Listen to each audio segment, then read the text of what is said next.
This envelope changed everything. My mother slid it across the linen tablecloth, her diamond ring catching the light. My sister leaned in, phone ready, pretending it was a moment worth remembering. The restaurant fell quiet. The string quartet hesitated mid-note. Inside that envelope wasn't money or a card. It was a dense legal document titled Release of Liability. A termination notice for a daughter who hadn't met her quarterly projections. My father, Richard, adjusted his tie like he was closing a bad deal.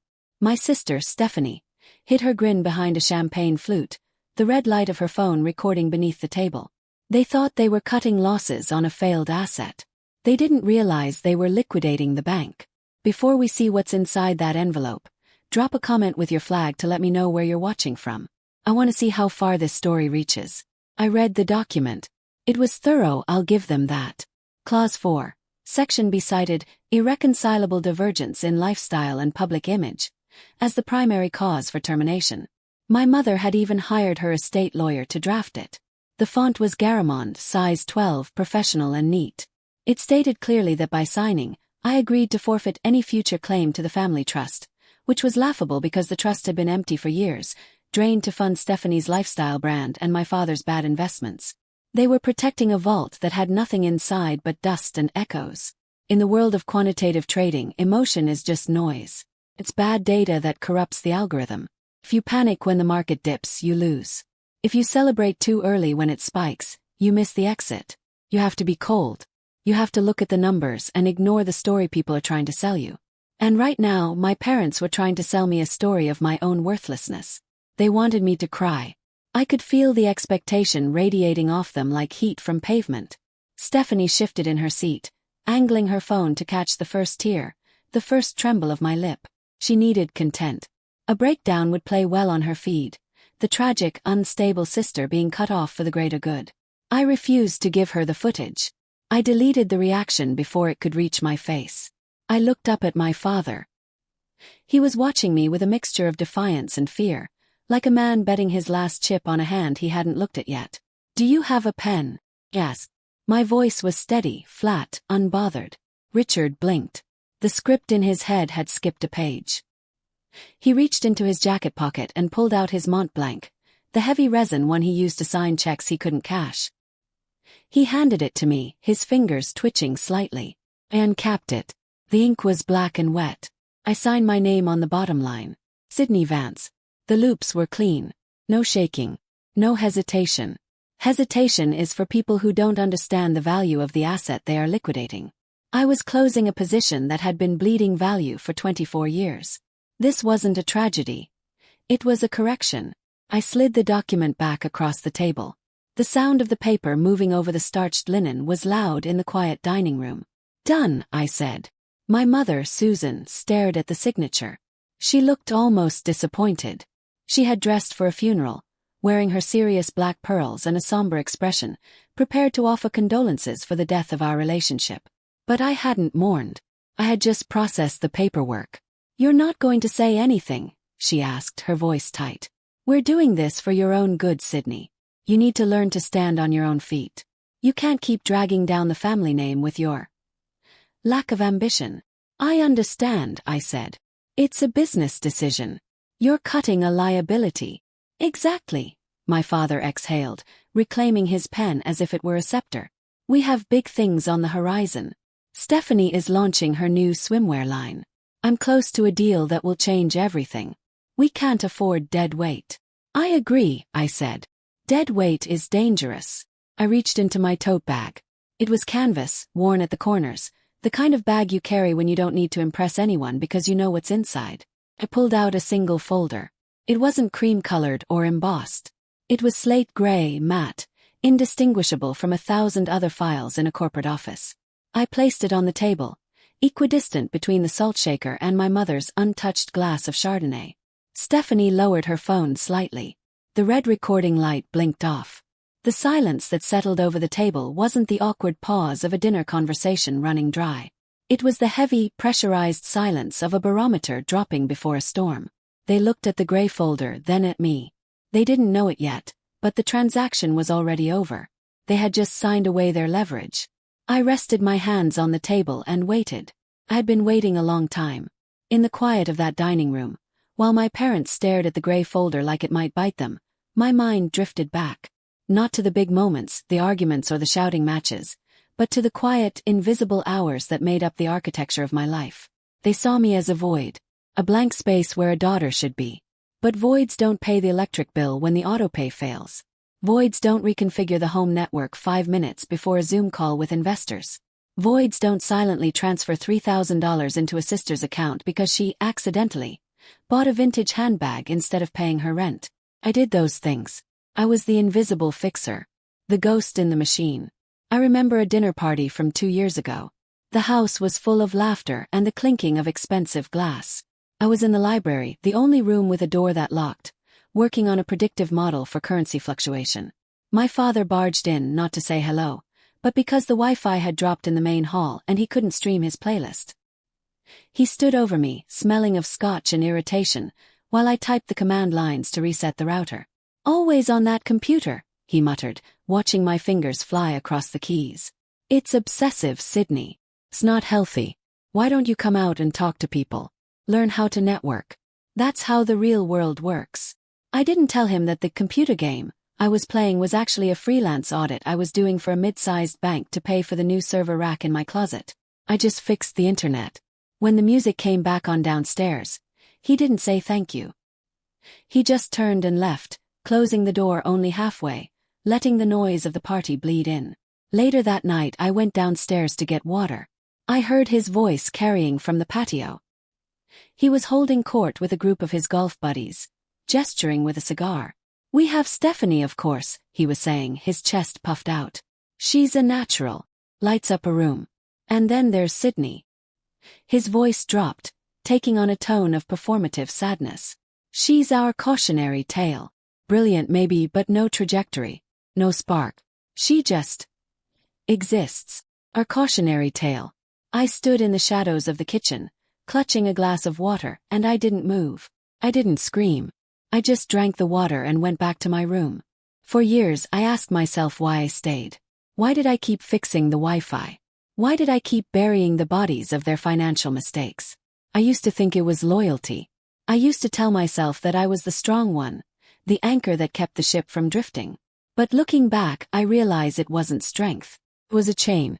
The invisible chain of the survivor. When you grow up in a house where love is conditional, you learn to become indispensable. You convince yourself that if you are useful enough, if you are competent enough, eventually they will have to love you. You trade your labor for their tolerance. You think that if you become the engine, they can't drive the car without you. You mistake necessity for affection. It's a survival mechanism, a way to make sense of the cruelty. You tell yourself, asterisk, they need me. Therefore I matter. Asterisk. But that night on the patio, hearing my father turn my existence into a punchline for his friends, the chain snapped.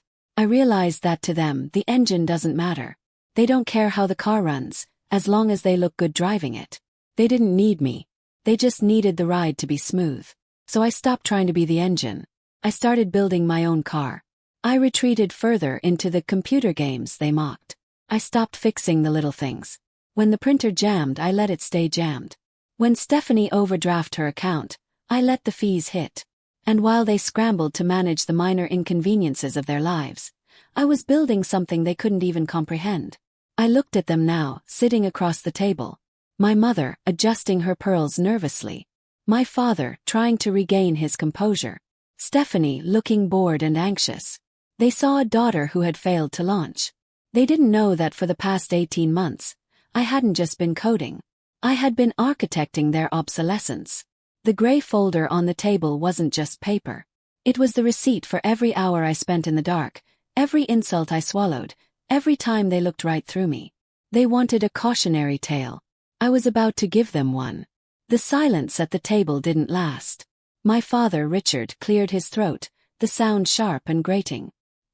He leaned back, the leather of his chair creaking, a smug smile returning to his face. The moment of uncertainty had passed, replaced by the familiar arrogance of a man who believed he held all the cards. "You know, Sydney," he started, swirling his wine glass. "This is really for the best. We have some exciting news, actually. Big news." He looked at my mother, Susan, who beamed on cue, her earlier somberness replaced by a practiced brightness. "We're close to securing a major investment," Richard continued, his voice booming slightly, projecting for an audience that wasn't there. "An angel investor. Very high level. From a firm called Apex Capital. You've probably never heard of them. They operate in the big leagues." Apex Capital. I kept my face impassive, my hands resting calmly on the table. "They specialize in distressed assets with high potential," he went on, clearly enjoying the sound of his own voice. "They're flying a representative in next week to finalize the deal. It's going to save the firm, Sydney. Save everything.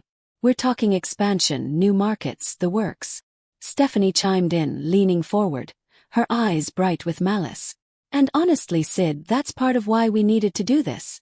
She gestured vaguely at the signed DISOWNMENT papers. "We need to clean up our image. Apex is very particular. They want stability, success. And let's be real. You don't exactly scream success story, do you?" She laughed, a tinkling, cruel sound. "I mean, look at you. That blazer looks like it came from a discount rack. You live in that tiny apartment doing whatever it is you do on your computer. It's just not the vibe we're going for. We need to present a united, successful front. And you? Well, you're a bit of a liability to the brand." "A liability," I repeated, tasting the word. It was the same word used in the document I just signed. "Exactly," my mother agreed, nodding. "We love you, darling, but we have to be realistic. This investor is our last shot. If we don't land this, we lose the house, the club memberships, everything. We can't risk you complicating things." "Complicating things," I echoed. "It's nothing personal," Richard said, waving a hand dismissively. "It's just business. You understand business, don't you? Oh wait, probably not. You've never really had a real job, have you?" He chuckled at his own joke. Stephanie joined in, scrolling on her phone, probably already posting about her exciting family news. They were so confident, so sure of their narrative.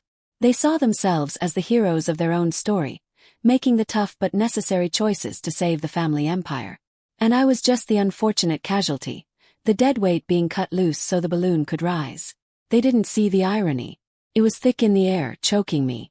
They were pinning their hopes, their entire future, on an entity they barely understood.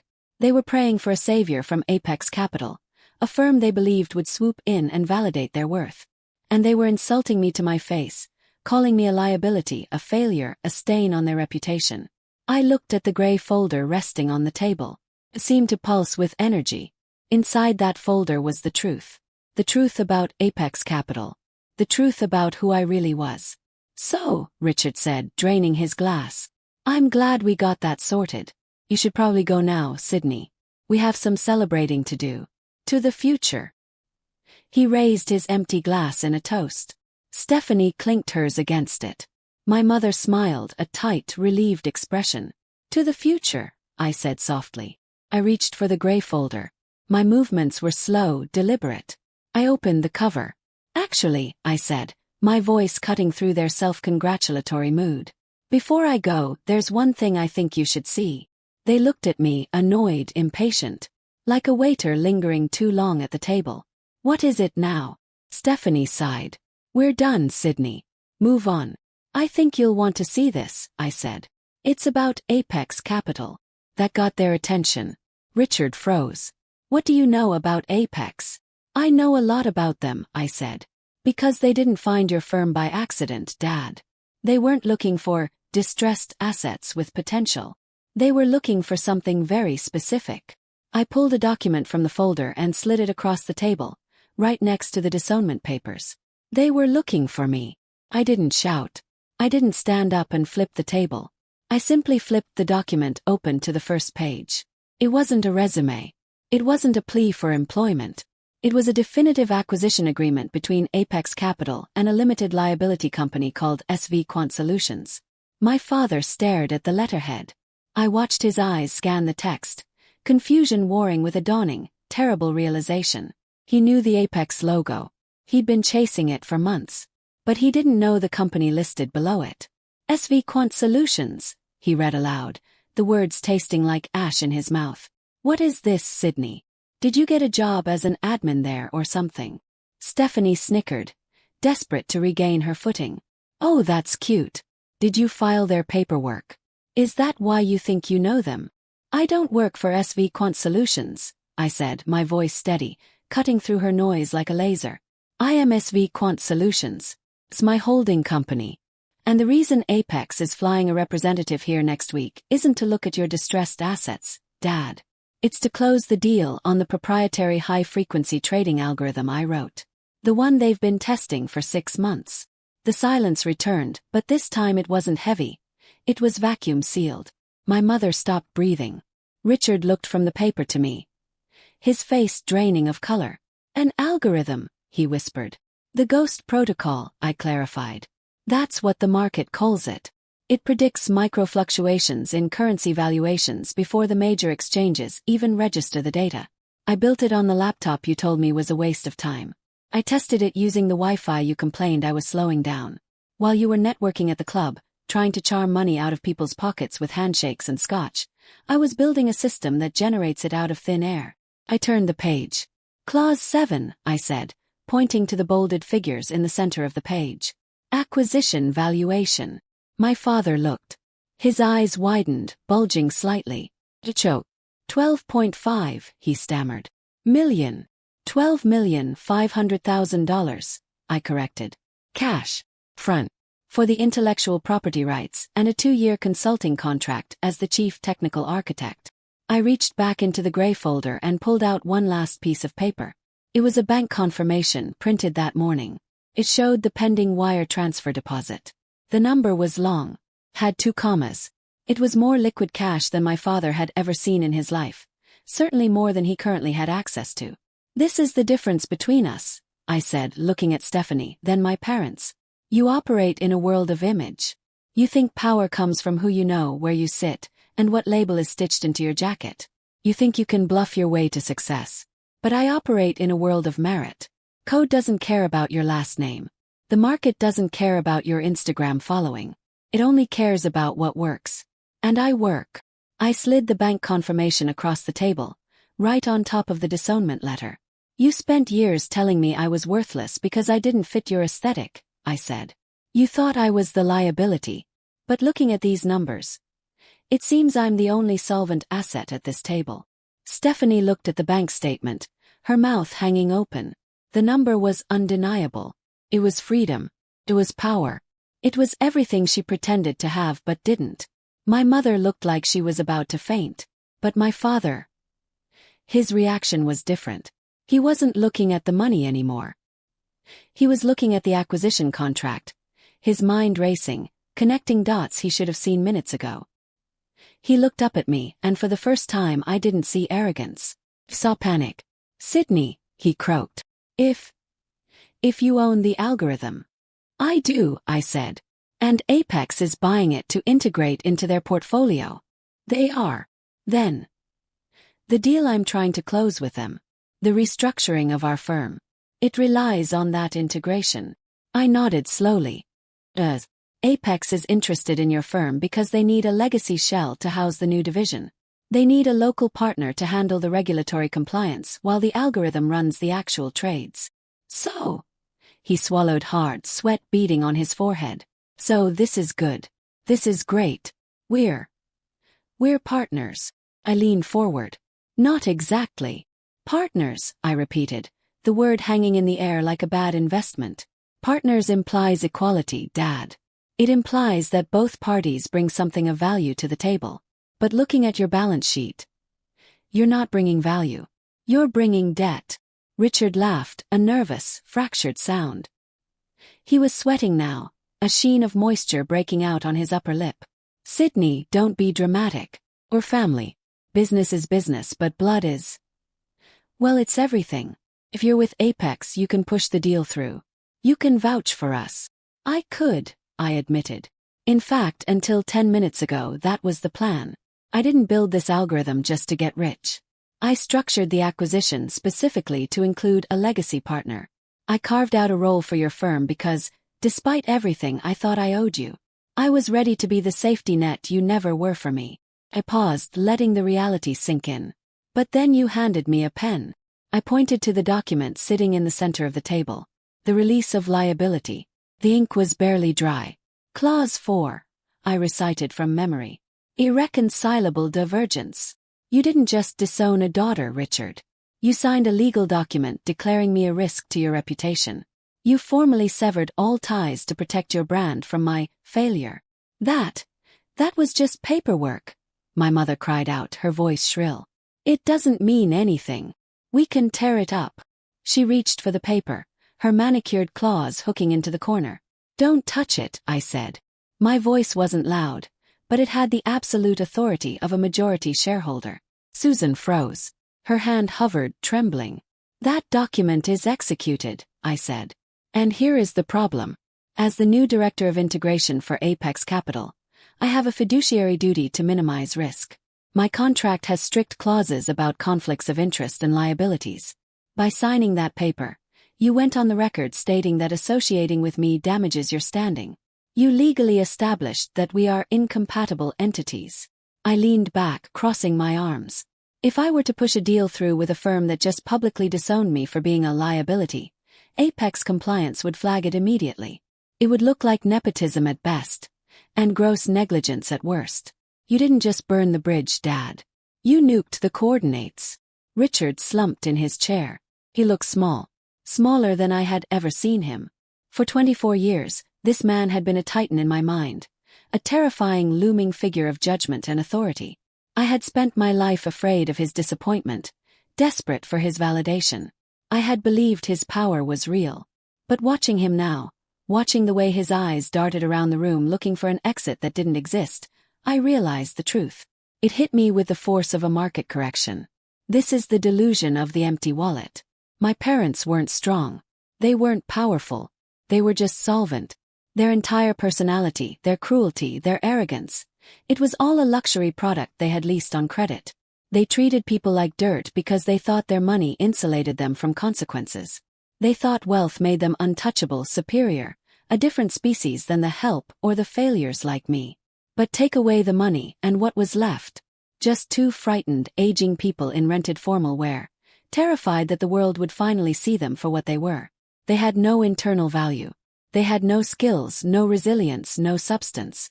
They were hollow shells held together by debt and delusion. And now that the delusion was shattered, they were crumbling. It was pathetic. And looking at them, I didn't feel angry anymore. I felt the cold, clinical detachment of an auditor closing a bankrupt file. You wanted to clean up your image for the investor, I said, standing up. You wanted to remove the deadweight. Well, congratulations. You succeeded.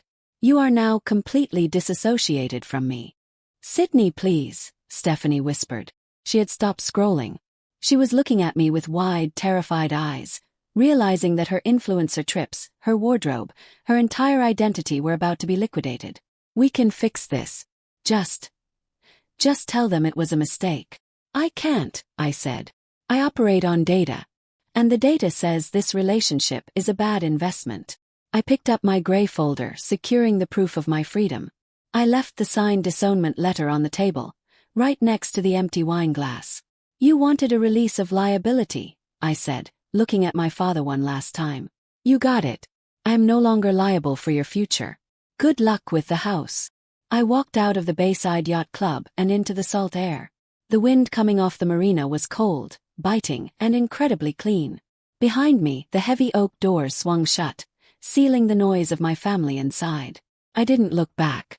Looking back implies there is something worth seeing, and I had already extracted all the value there was to find. My phone vibrated in my pocket. Once. A continuous, desperate hum against my hip. Pulled it out. Richard. Susan. Stephanie. The notifications stacked up on the lock screen like unpaid bills. We can talk about this. Don't be rash. Please answer. I didn't feel a surge of power. I didn't feel a rush of adrenaline. I felt the quiet satisfaction of a system running perfectly after a bug has been patched. I swiped open the settings menu. I didn't just mute them, I blocked the numbers. I blocked the emails. I blocked the social media accounts. In my world, deletion is a permanent administrative action. You don't archive a virus, you purge it. As I walked toward my car, I thought about what was happening at that table. They were likely still sitting there, paralyzed by the sudden vacuum in the room. This is the part of the equation they never calculated. They thought I was just a daughter, an accessory they could discard to improve the aesthetic. They didn't realize I was the structural integrity of the entire operation. 4 years, they lived in a world where the internet always worked, the accounts never quite hit zero, and the little disasters of life were quietly managed before they became catastrophes. They thought that was luck. They thought that was their due. They never saw the person in the shadows holding up the walls. By signing that paper, they hadn't just removed a liability. They had removed the load-bearing beam. The collapse was inevitable. It happened faster than even I projected. Within 3 months, the house was on the market. Without the Apex deal, Richard's firm couldn't service its debt. The banks, unlike me, didn't accept family legacy as collateral. They wanted cash, and there was no one left to conjure it out of code. Stephanie's influencer career imploded the moment the credit cards were cut off. You can't project a lifestyle of luxury when you're working a retail shift to pay for a sublet. They entered a world without Sydney, a world where actions had consequences and no one was there to edit the code. I didn't watch it happen. I didn't track their downfall. I simply stopped looking. 6 months later, I stood in the living room of my new apartment. It was a penthouse in the financial district, 40 stories up. The walls were glass, looking out over the city grid, a landscape of lights and data streams. It was quiet here. The kind of silence that doesn't feel like emptiness, but like capacity. On the wall above my desk I hung a frame. It was simple, black, unadorned. Inside I had mounted 2 documents. In the background, visible only at the edges, was the release of liability my parents had signed. The garish cream paper, the Garamond font, the signatures of 3 people who thought they were discarding me. Centered on top of it, dominating the frame, was the wire transfer confirmation from Apex Capital. $12,500,000. I call it the timestamp. It marks the exact millisecond where my value was no longer up for debate. It is a reminder that their rejection was the necessary catalyst for my ascension. If they hadn't tried to erase me, I might have stayed in the shadows forever, fixing their mistakes, waiting for a thank you that would never come. They gave me the greatest gift they could afford. They let me go. I took a sip of coffee, staring out at the skyline. The city below was chaotic, noisy, full of people screaming to be heard. But up here the air was still. They thought my silence was surrender.